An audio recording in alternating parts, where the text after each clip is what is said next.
How's everybody doing? Once again, it is Monday, and we are doing today the Soul Journey series live on Instagram, episode 7 from season 2. I have the pleasure to go live with Tara Oshanar, and she is so lovely to be here with me. Hi, she's almost here. Yay! I can see her. So there we go. Okay, let's see. I'm going to invite her. Okay, let me tell you a little bit about Tara. She is a Holy Fire Reiki Master Teacher. She is a Spinal Energetics Practitioner and an Akashic Records reader. So she has a lot under her belt. Let's see. Oh, I think I've lost her. So, can you see me? Oh, I can't see you. I can hear you. Oh. Okay, this keeps happening, but I thought it would work. Last time it worked. I was practicing with my friend Kathy, and it worked. So let's see if it. It's funny because I can't even see you on the invite or on anything. So I'm not sure what's going on. I'm so glad, Nikki. Thank you. Nikki can see both of us. So I'll just keep talking to myself. That's okay. No worries. Okay. I'm sure you look lovely today, and I'm so glad you're here. I'm so excited to have you because I've never had a spinal energetics practitioner on. So I can't wait to kind of like ask you all those really specific questions about that. So thank you, Tara, for being here. So if we could maybe start with that, like what is spinal energetics? What is a spinal energetics practitioner? So Spinal Energetics is a modality developed in Australia by a chiropractor, Dr. Sarah Jane. It's a fairly new modality. So I learned in LA last year in April, and it's been incredible. It's really changed my understanding and view on how to move energy. It is quite different than Reiki. I'm also like an extreme nervous system geek. Like I geek out on nervous system. I've taken a lot of different courses on somatic strategies for the nervous system and stuff like that because I burnt out in 2021 and I had to do a lot of work on my nervous system to really gain my resiliency to be doing what I'm doing today. So it started with that. So when I saw this, Spinal Energetics is similar. If anyone's seen the episode on Goop on Netflix, it's similar to that. It's a different founder, but the techniques might be a little bit different, but the outcome is the same goal. We are releasing stuck energy from your nervous system using energetic portals in your spine. But it's a very energetic process. It's not like a chiropractic adjustment. Mm-hmm. It is very light touch. Doesn't even have to be touch because I can do it online. I always say it's like Reiki is kind of like going to the gym and using the machines on the gym. And then spinal energetics is like going to a class and doing a high intense, what is the high intense, what does it stand for? The HIIT workout. The workout that will boost your metabolism for 48 hours or whatever. So spinal energetics will have an effect on the body for a lot longer after a session. Because your body's innate wisdom is unwinding that trauma within your system and allowing it to release. And I've done somatic therapy with a therapist, so it's kind of similar. That's talking and this is energy. So the thing with this, the beauty with this is that there's no story with the energy as it's moving out. It is an old energy that's been stuck in your body, and there's a lot of belief out there that you have to actually finish the loop. You have to go through your trauma, your old trauma, to finish the loop and have that understanding. So why I love this modality is that you can finish the loop energetically without cognitively going through it again. Oh, that's wonderful, right? So that the whole terms of you got to feel it to heal it. It's like you're kind of doing that loop, but without consciously having to process that, right? Well, you do have to feel it to heal it, yes, but you don't have to relive the experience. You don't have to know what you're releasing. So sometimes after a session, personally, I have been very angry and I have had to go in my car and have some alone time and really scream my head off, but I have no idea why. So it makes it a little bit easier because it's just energy in motion then. It's just allowing your body to process the energy without knowing where it's from, what caused it, what is it attached to, what happened to cause this. We don't need to know. At that point, we don't need to know. So how our body is so amazing is that when we go through experiences that are a little too big to process, and yet we have to human, we have to keep going. I love that. We have to human. Oh, that's such a good. I'm going to use that term. So our body is so great. Our nervous system is so fabulous that it goes, okay, I'll store this for you. You can keep going. And after a while of humaning, of living, we get weighed down because we have all this stuck stuff that we haven't gone back to reprocess. Because we don't really like to reprocess those things, right? Like nobody likes to, if it's stored, let's just keep it stored. Yeah, we definitely. It's funny you say that because it's that not wanting to be uncomfortable, right? So we hide it, we shield it, like all of that stuff, and then I'm understanding what you're saying. Yeah. Yeah. So I think that was a big contribution to my burnout, though, because there was, again, even like our nervous system doesn't store things so much always as one event. Sometimes there's a little microaggressions throughout your life that just, they call it like overcoupling. So it's like Lego going on top of Lego because your body feels the same in that experience. Your nervous system doesn't care what the situation is, but it cares if you feel in danger in a particular way, then it overcouples on something else, on something else. Then it becomes really heavy, and our life force energy that we all have a certain amount of, we're using our life force as like a paperweight to hold that stuck energy in. So essentially with spinal energetics, what I'm doing is I'm releasing your life force attachment to that, kind of pulling it out. I'm not pulling your trauma out. I am pulling your life force energy out from a specific place, depending on where your body tells me that you are ready to release that day.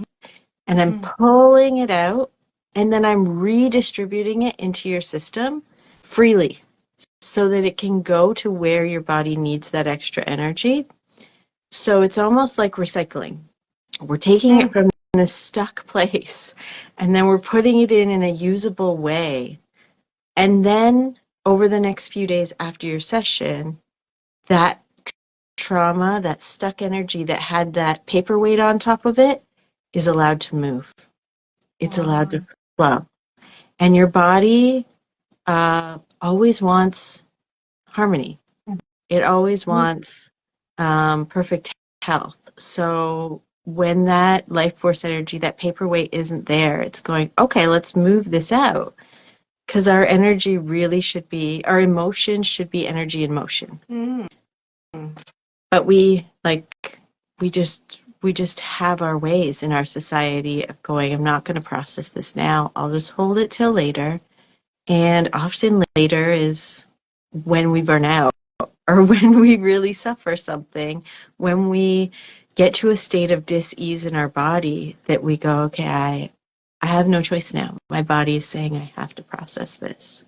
Mm-hmm. So we can be in that state and do it then, or we can be a little bit proactive. And these sessions are just incredible. People say they feel taller, they feel freer, they are breaking free of old patterns of people pleasing and really feeling able to be confidently themselves. And it's so beautiful. Wow, amazing. Thank you for sharing that. That I'm glad you explained it that way because now I understand like the whole um, the theory behind it, right? So it's it's a lot like a lot of different modalities, but it's on kind of it stands on its own. That's its own thing. I love it. All right, so let's just get to the questions. Mhm. The first one is, and I know you shared a little bit about your life journey, but the first question is, what would you like to share about your life journey so far that has led you to be a healer? I think my journey has been very compact. Mm, Um, kind of started in, I mean, maybe it started after I had kids, but people might relate. There's a point that we ignore it. We have a life going on already. So we back burner it and we say, well, I have this job, I have this purpose, I'm a mom, I have all these things. So definitely things got awakened within me after having kids. But I didn't really listen to it until about 2018. mm-hmm, And 2020 gave me more time to explore, as many of us had found.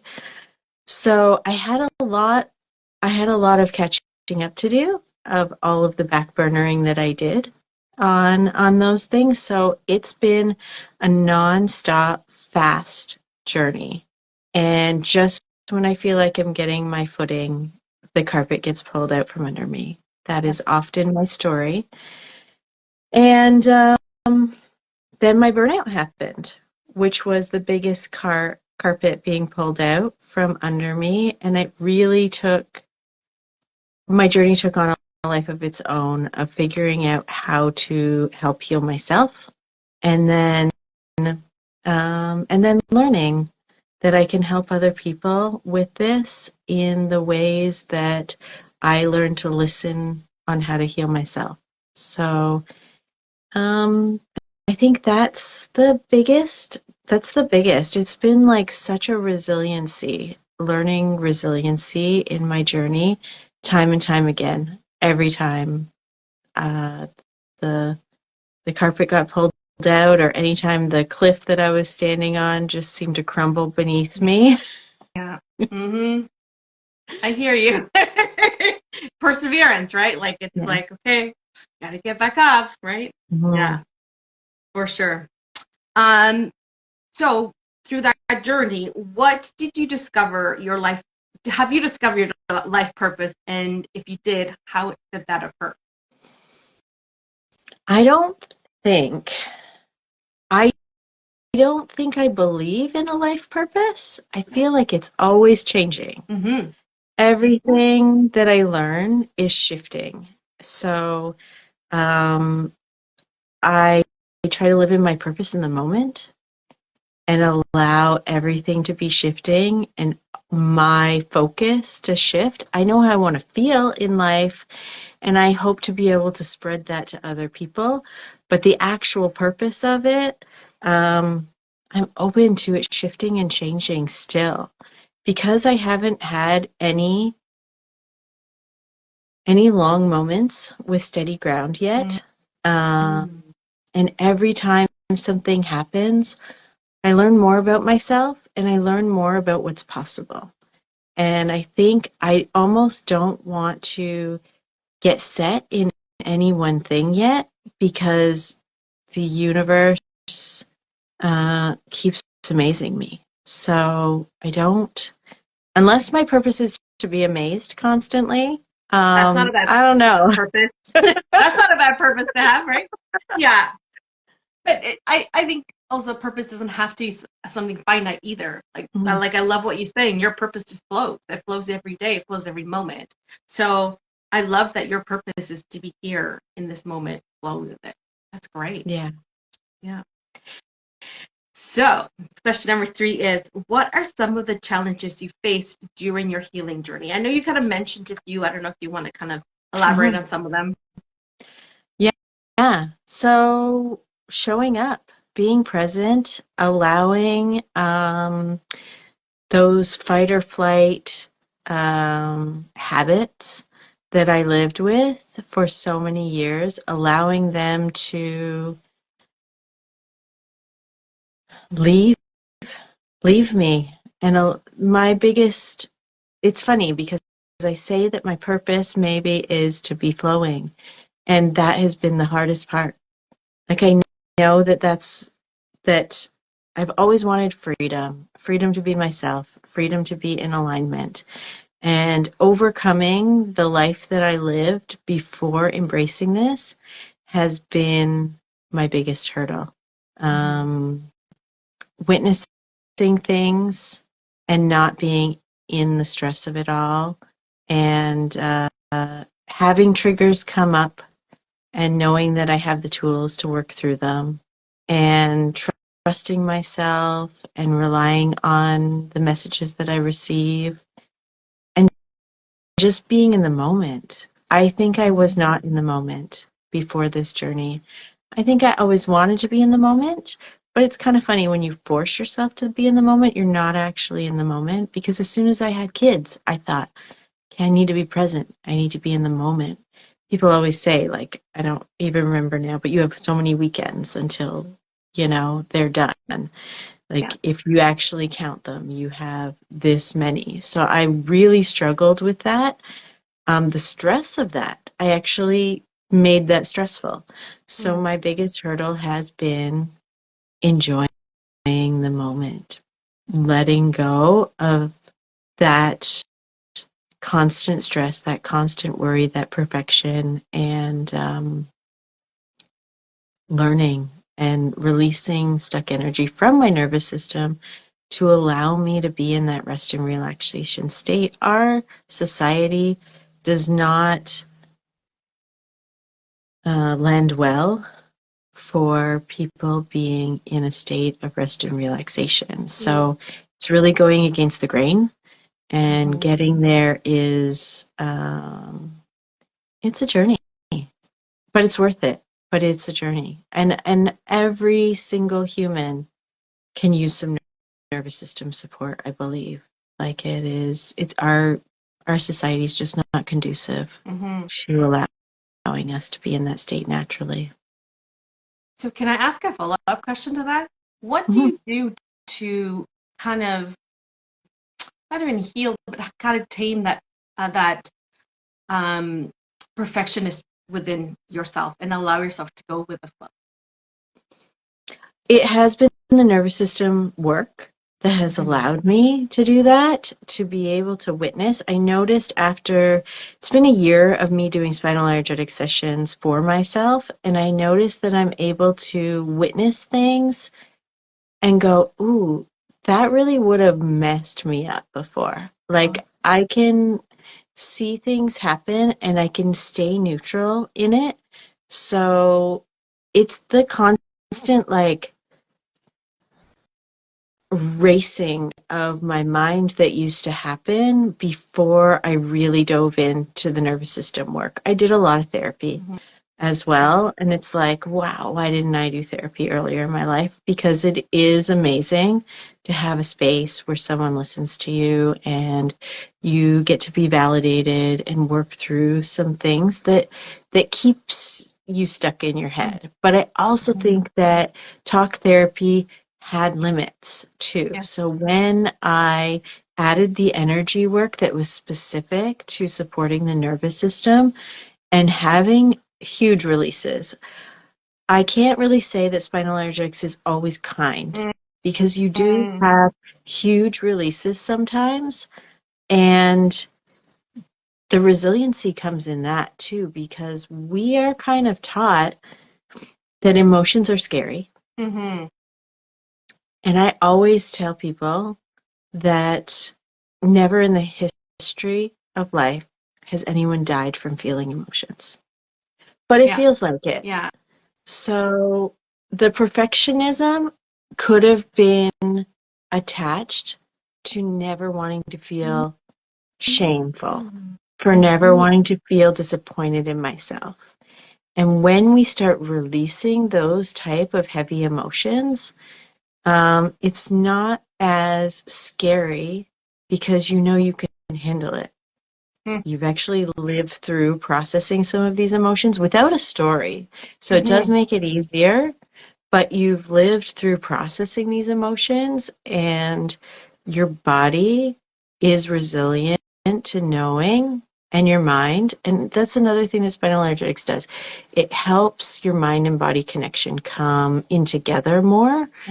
Because before my burnout, I overrode my body a lot because of perfectionism, because of my drive to just always want to complete something, even when it was a timeline that a mom of two small kids and a corporate job couldn't do. But I would push myself because I wanted that perfectionism to be attainable for my kids, for my job, probably for my kids and for my job more than for me ever. But I always wanted to be what other people needed me to be.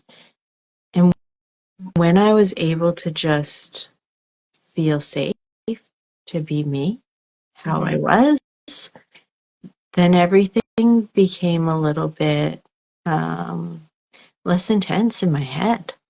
But it's crazy. Our nervous system controls so much of our mind, so much of our looping thoughts, because it's meant to keep us safe. So we can our body can misunderstand hard conversations for not safe. Our body can misunderstand failing someone as like, you're going to die if you fail someone. So that was definitely ingrained in me. So that has been a huge part of that has transpired from doing my spinal energetics sessions. Wow. Which actually that blends really well with the next question, which is, what is the one lesson you have learned and share with people all the time, right? Like, what is the one lesson you're like, this is what I've learned, you know? Yeah. So what I've learned is that, and there's a song that I have in my spinal energetics playlist that is about that it's safe to go as slow as the slowest part of you feels safe. And, and that's something I've never lived. And it's pretty mind blowing to most people that it's safe to go at the pace that the most scared part of you feels safe. That's allowed. And it is not going to slow down your healing by doing that, because we often run and we re-traumatize ourselves sometimes. So going as at the pace that the slowest part of you feels safe is something that I bring into my sessions, and something that I tell people, and something that I allow my sessions to flow in a way that I can feel that they feel energetically safe throughout it all. And that's my main goal. And sometimes the release happens after the session. And it can be really big, but that part of you that felt scared in that moment feels safe in the session. And then you have that trust within your body to be able to handle that release after, because you're not being pushed. And we often in this society, in this world, in my experience, we don't have a lot of places that really say it's okay. Go as slow as you feel safe. We don't have that in school. We don't have that in sports. We don't have that I don't know any place that we really have that. So to create those spaces, that's the most important life lesson that I've learned and I share with everyone. Yeah. No, I felt that deep. Like it made me feel like soft and safe. And I was like, oh, I feel that. Like I feel it. Like it's coming through with just the communication, your energy of going, this is a place of trust and you're okay. Go slow. I got you kind of thing. Yeah. Beautiful. Thank you, Sarah. So the next question is, what does healing mean to you? So it kind of leans on that as well. For me, healing is a softening. It's an opening. It's it's a breaking down of any rigidness that we've built over our lives and allowing a different state of harmony. Because when we go through life, we always are adjusting and we're creating like a new center of gravity. Each time we go through something that's hard and we say to ourselves, well, I'm never going to go through that again. Like I'm going to put up walls. I'm going to protect myself. So energetically, I think healing is allowing them to soften, being in a safe place that can allow you to open up and find a little bit of rebalance back to that, like, what do they call it? Back to that factory standard, back to that infancy. Um, yeah, because what was it that I heard? I heard something recently that said the only instincts that we had when we were, oh, I'm gonna mess this up. But we only had two instincts when we were an infant to protect ourselves. Everything else is learned. Yeah. So if we can soften some of those protective mechanisms that we have created for ourselves, it allows a new harmony to come into our body. And I think that's healing. That is our body reaching a different state of wholeness. Yeah. That's amazing. Thank you for sharing that. So the next question is, what do you love most about your gifts and healing talent? What do I love most? I love being in session with people. I absolutely love it. I love being in safe places. Maybe that's selfish, but I get to create these safe places and I get to share that with people. So I really feel like it might seem like not a lot, but it's actually the most. Like it's crazy. Um, Having a safe space allows you to just reconnect with yourself. So allowing my clients or me, my goal is always for me too, to connect in with the deepest, most buried part of ourselves and seek that alignment. Seeing my clients, I love when I see clients and I get to, like, after 4 or 5 months and I go, who are you right now? Right. Who are you right now? I see a confident, outgoing person in front of me, and I feel that they're a lot of times just so much more connected to who they are. And I can feel that mind body connection, and it's so beautiful. That is my favorite thing. I love being in session too because I love the flow of the energy in spinal energetics. It's incredible. It's just so beautiful, and to feel the opening happening is it's a little bit of an addiction. I love it so much. Right, because you're like connected to source. That pure energy is coming through, and you're just flowing, right? Yeah. That's the state that you say that you like to be in too, right? Like in that present flowing state. So yeah, I see how. Yeah, I totally see. I totally know what you mean. Totally. So the next question is, how do your gifts and talents make you unique? I thought a lot about this one, Mhm. and I don't know that I am unique in any special way. I think that we're all unique, and it's getting to that deepest, darkest, buried place of us that we can all be. I mean, we all are. The thing is, Mhm. the society creates this culturally created self. We learn that in Reiki training too. And we become similar because we grew up in culture and we went to school maybe and we were taught how to do all of these things. I think that we're all wildly unique. Mhm. So I don't know that there's anything that I can really say that I'm unique about. I love holding space for seeing other people's uniqueness shine. I every day I hope to become more and more in alignment with who I am, and maybe then I'll know. But this has been kind of my life story. I have a lot of like sensitivities, and when I was growing up, I thought everybody had the same.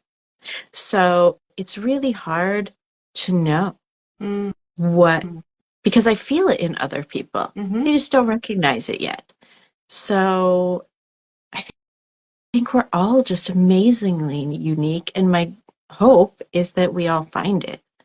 I'm still Yeah. searching, maybe, but I love where I am right now, too. Amazing. That's so good. I heard a really good, I was watching, Bashar. He's, Bashar has been popping up lately in all sorts of feeds, right? In all social media lately. And one of the things he was saying was, I think it was Daryl Anka talking, that Bashar teaches, is that we have to all look at each other as puzzle pieces, right? All unique in themselves, but we work really well together because we are all each very different. But when we mesh together, we become this whole. That Hmm. everybody it's needed to be different, because if we were all kind of square shapes or triangles, we were all just, you know, it wouldn't it wouldn't mesh us well. We couldn't kind of stay together and grow together. I just thought that analogy was just mind Yeah, blowing. That's yeah. really neat. So exciting. The next question is, what projects are you working on right now? I'm working on a few things. I'm very excited about a few things, but right now, today, I posted about doing couple sessions in my office.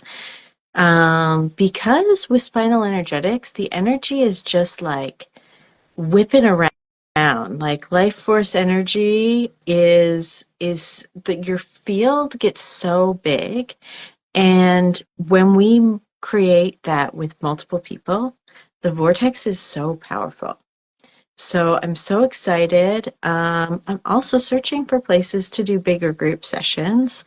When in my office, I can just fit two people, but it's absolutely incredible. I love working with multiple people. I do online, but in person is pretty special as well. Mm-hmm. So as we're doing this, it's incredible. Our nervous systems talk to each other. So as we have two people doing spinal energetics, it helps both people feel even safer. And even when I was doing somatic therapy, talk therapy, I was in group sessions, and my therapist said something profound that I never really thought of before. You can't heal relational trauma not in relationship. So the more people we get, the more nervous systems we get together, it really exponentially allows you to heal generational traumas, all these relational traumas that, were no one's fault, but they just keep repeating themselves. So I'm really excited to be able to work more with multiple people at a time. And I might be working on something to get that going.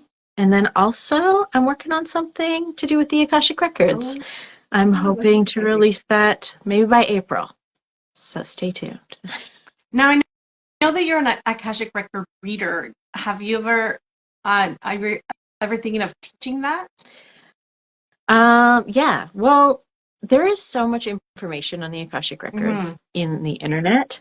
So I wouldn't really call myself a teacher, to be honest. I thought about that a lot, but I am working on a mentorship program to help people access the records and find their own way and be able to hold group sessions where we can go into the records and kind of ask what might be holding them back, to ask to bring through the healing frequencies to allow that person or that group to be able to access the records because it's such a high vibrational realm. Mm-hmm. Um, Sometimes we need a little bit of help, a little bit of frequency adjustment Yeah. to be able to access it.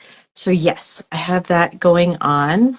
I recently found out through my Akashic Records that I've lived a past lifetime where I was part of the team of architects that created that realm. So I have a little bit of different ways that I work in the Yeah. But Akashic some Records. insight knowledge. So I don't use the records the same way a lot of people do. Mm-hmm. I don't generally have my clients ask questions. We set an intention, a healing intention, and then we allow the magic of the records to bring through possibly stories. Sometimes it's just healing frequencies to get you to attain. Because sometimes we ask questions and we have a goal of how we want to feel about those answers. And Mm-hmm. Yep. sometimes the answers don't really pan out the way that we Yep. want. So, so instead, I like to get my clients to set an intention. Like they want to feel more joy. They want to feel more love. They want to feel more freedom. Because in the end, what you're hoping, we always know what we want the answers to be, Yeah. right? When we ask questions. So if we just go to the end and say, I want to feel this, and then we go in and say, what can you show us from this plethora of information from their soul? Yeah. What can you show us so that they can feel this? And sometimes it's from a past, it's oftentimes from a past life, and it's as I see it, we live in this life and we have like cords and connectors from previous lives that we've lived. Some are thicker, some are thinner. Mm-hmm. The ones that are thicker, it's like that life had either a mirroring experience or the same type of experience that we're living here. So it creates that pattern. And sometimes, no matter what we do, we're reliving the pattern, and then that life is reliving the pattern. So it's Yeah. just like I said with energetics, when you have two people doing the same thing, Mm-hmm. if you're doing healing, it's quite powerful. But if two people are doing the same pattern that's not so good, it becomes stronger. So what we do is we ask for the intention that they want, and it brings up this pattern that has been maybe making them not achieve this. Mm-hmm. And then we look at a past life. And when we look at that past life, um, we bring healing to both. And Yeah. then we, at the end, after we bring the healing to both, we reduce that cord so that there is not as much energy flowing back and forth from that life. So Mm-hmm. it's kind of like, I guess it could be the way people say it's closing off the karma. I don't Ah. really use that word so much, but it's still a part of you. It's still Yeah. existing. It's just you're closing off that, bringing, you're receiving the healing to let go of that. Because Right. I think you've told me once in a session, once you have the knowledge of something, sometimes you get to close it out energetically, just because, just because it existed until you knew about it. Sometimes when we know about things, we're able to do that healing in the background. It just naturally happens. Yeah. So it's similar to that, but I don't like questions in the Akashic Records. I'm going to be honest. Well, I do it differently. but I think that's the beauty of having different readers and people accessing the records in different ways, right? Because the people that want to work on those intentions, they'll be attracted to you, and the people who just want questions answers, they'll be attracted to somebody else. Like it works out. Like we're like once again, we're all like different, right? And we're different in a good way. So the next thing is, what services do you provide and why? And why? Yeah, let's just say that. So, starting this year, I just have one session and we decide what we're doing in that session. So, I call it a somatic healing session. I combine those three things that I do: Reiki, Spinal Energetics, and the Akashic Records. So a session can go however the client wants it to go. Typically, we decide whether we want to lead with the Akashic Records or lead with Spinal Energetics. If we lead with Spinal Energetics, I can use the Akashic Records to, when we're releasing, I can open the records to also ask that any other lives that hold this type of frequency be released at the same time. So it's like your body is doing this like amazing service to that other life, being past life or alternate universe or whatever, wherever it exists, you can do that release for that life as well. And then, like we talked about in the Akashic Records, then it's like less likely that that pattern will go back because it won't exist in that other life. So it'll be like more of a clear slate. Or we can go into the Akashic Records, set an intention, and then as we're receiving the information and the healing, I tap into my client's body and do some spinal energetics to help it be a somatic process, not just a cognitive process, so that the healing can be done in the mindset, but also in the body. Yeah. So that it's really like a fully wholesome process.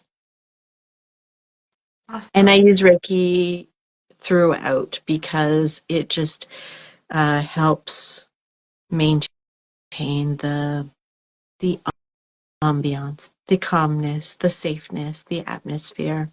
Yeah.